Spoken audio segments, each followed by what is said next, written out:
So being the second guy from your gym to go out in the night, I think is an advantage. Absolutely. I couldn't have said it better myself. There is one little caveat that we do need to speak about real quick, which is the custom UFC fight kit with your own name on it. Now, what would you tweet if you saw someone doing that?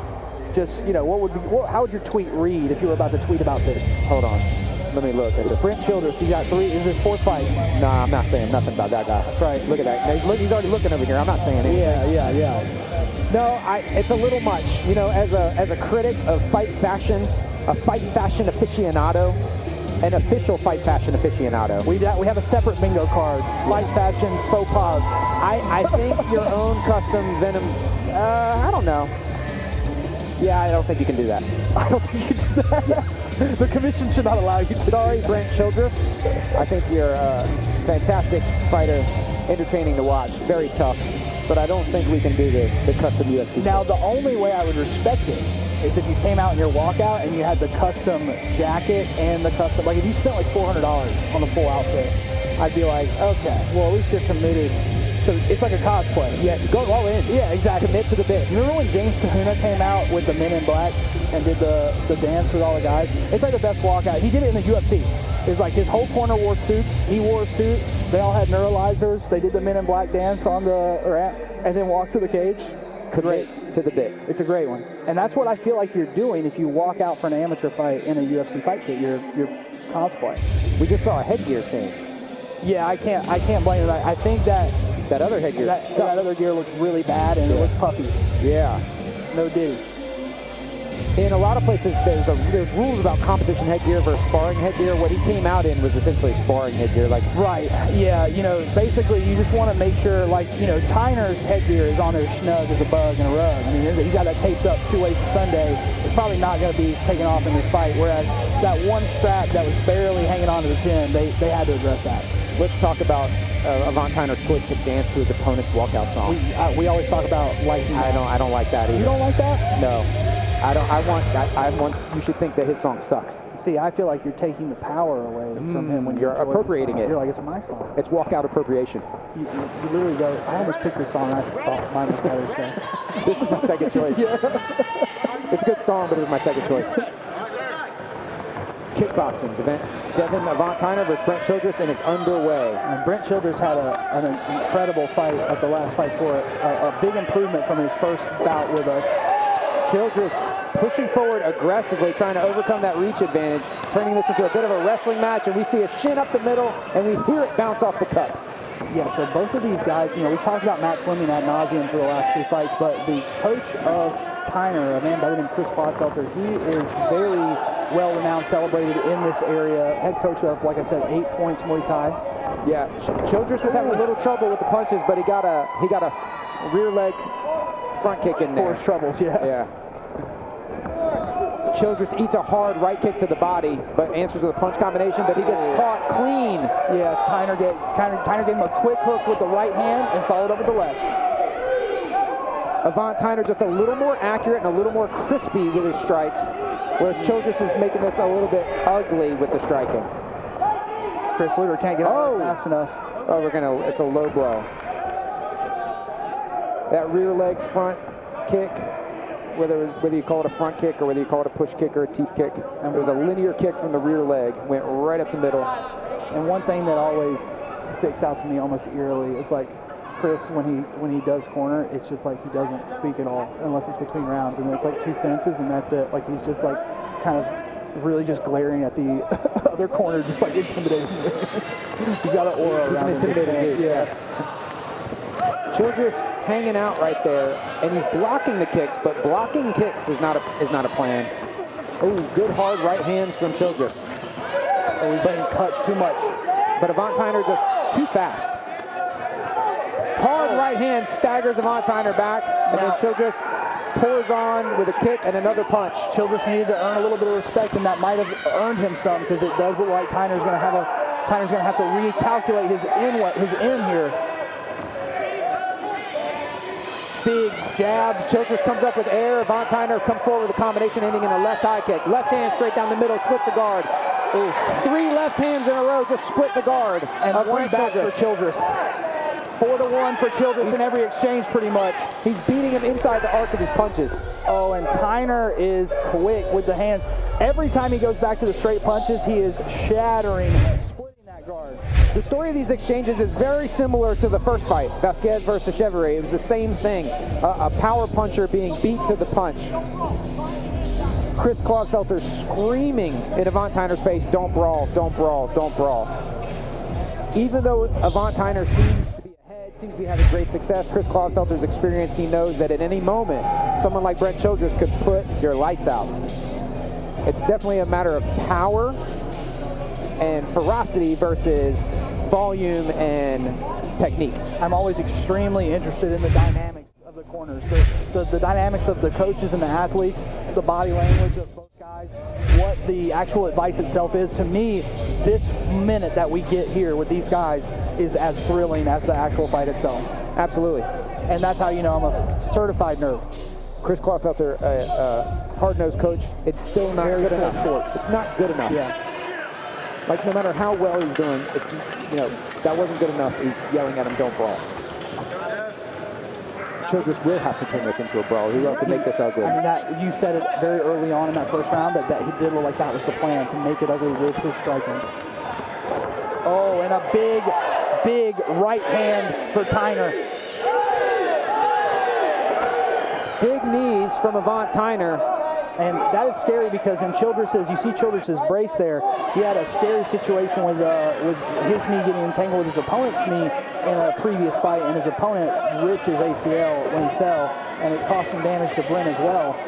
So I don't like seeing these guys get tangled up and fall like that awkwardly. Yeah, Childress is wearing his frustration on his face. He's getting kicked every time he tries to come in. He's not moving laterally. He's just coming straight forward. The kicks are frustrating. The punches are hurting him.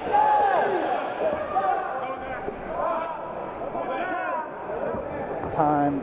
It looks like we got a knee called by Luder, and I believe that was straight up the middle to the schnozzle.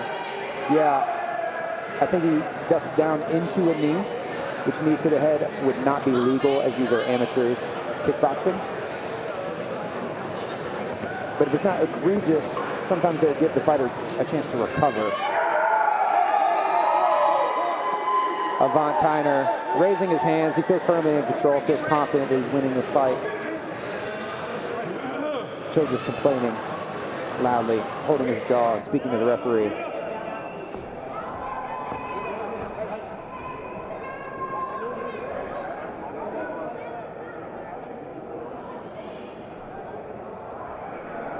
Chris Luder, firm but fair in the corner there, says, "I understand it was an accident, but there can't be another one." Everybody gets one. Unfortunately, that one was very impactful. Someone from the crowd yelling, "Finish him" at the top of the lungs during a pause in the action. Imagine hearing that where you're like trying to recover, you know, your little bit of senses from your foul. It's like, Jesus, man. And they're saying you got to pour it on immediately. They're trying to tell him to take advantage if he was rocked by that knee to the head. Childress pushing forward, big leaping hooks, winding up. His back foot coming off the ground. He's throwing himself into those punches. Yeah, and he's an experienced fighter too. So for him to be swinging that wildly, he's got to feel like he needs to do that to get back in. The frustration is apparent on his face. Absolutely.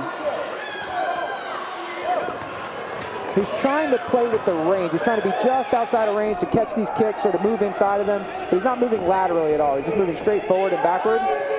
And that left knee from Avant-Tyner went home. 1 minute and 14 seconds left in the second round. Hard right hand from Childress staggers Avant-Tyner back. Oh man, big plum clinch there. You can see Childress wanted no part of it. He just kind of threw him. 10 seconds left in this round, sorry. Hey, and there it is. There's the finish, plum clinch throw. And I think they should give him an 8 count here.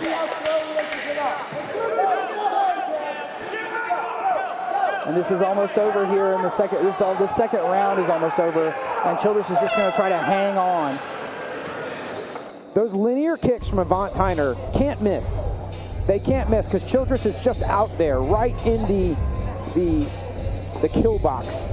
You know, right in the zone where those things are supposed to land. and he's going to have to make an adjustment to that. He's tried to step back out of that range, but they're linear kicks, and Avant-Tyner has a tremendous reach advantage with his legs.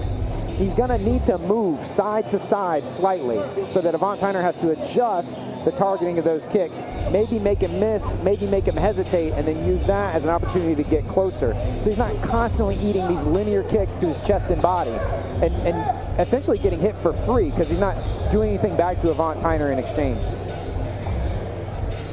Chris Clodfelter absolutely screaming at his fighter in the corner, it's on you to do something. It's on you to fight. It's on you to finish it. I love it. I love it. No resting on their laurels. No coasting.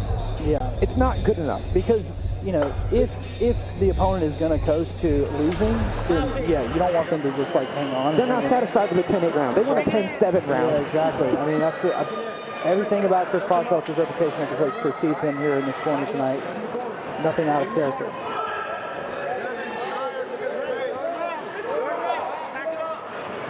Avant-Tyner's corner telling him, look into his face, he's tired. And Childress definitely does appear tired and frustrated.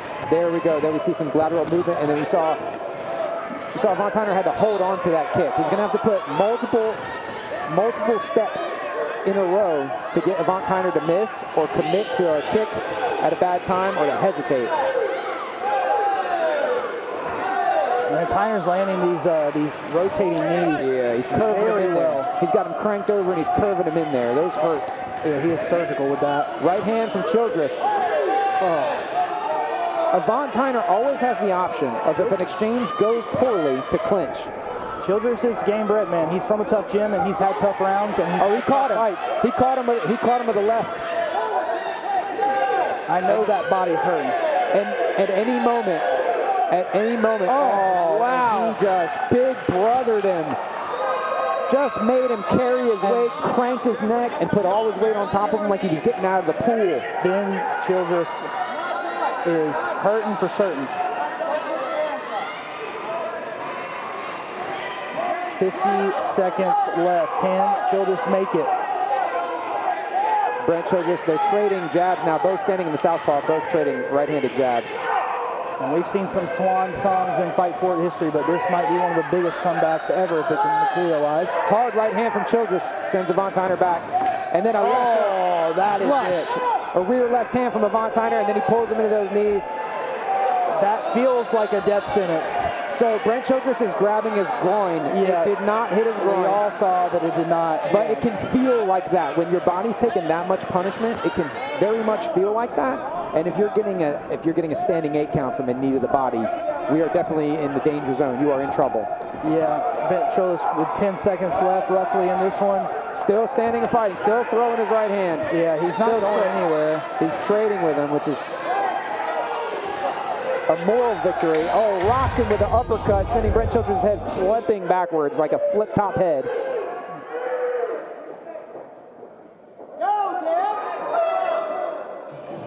And this fight mercifully comes to a close. Yes, sir. Yeah, Brent Childress just couldn't get started. He's just a half a beat behind even.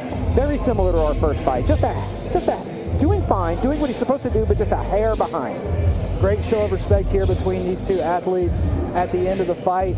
Brent Childress kind of celebrating just the fact that he's still alive. Oh, yeah, yeah. That's perfectly worth celebrating because there were many times in that fight where it did not look like he was going to see the final bell, and he lives to see it and to fight another day, but it's unquestionably unanimous for Devyn Tyner in my mind. Yeah, it was definitely a one-sided fight. I can't say for sure whether or not it was the official UFC fight gear or not. But I don't want to comment on the fight gear anymore. I just want to say maybe it affected the outcome, maybe it didn't. Who knows? The MMA gods are fickle beasts.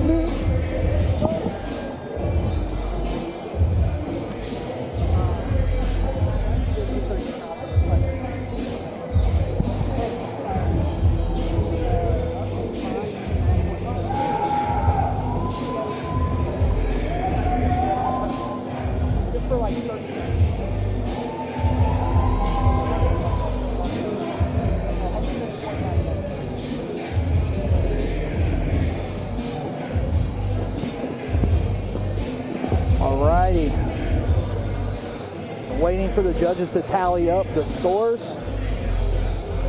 Math is hard, you know. I know it's only 3 rounds, and they're all numbers less than 10, but you'd be surprised.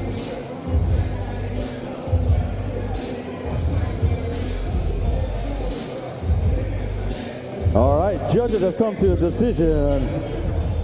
With your winner fighting out of the red corner, Devyn Avant-Tyner.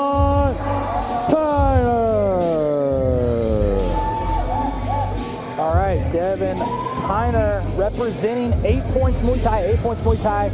Got a couple more fights here tonight. I think they've got, oh, no, they just got Terry White fighting here left to go. They are 1-0 on the night so far. I have no doubt Trevor will have a good interview here with these guys because he's intimately familiar with this team. Long-standing, like, training history, competitive history with him and Chris, having students competing against each other in so many different kickboxing Muay Thai events. So I'm sure he's intimately familiar with a lot of the guys out of that gym. Hello.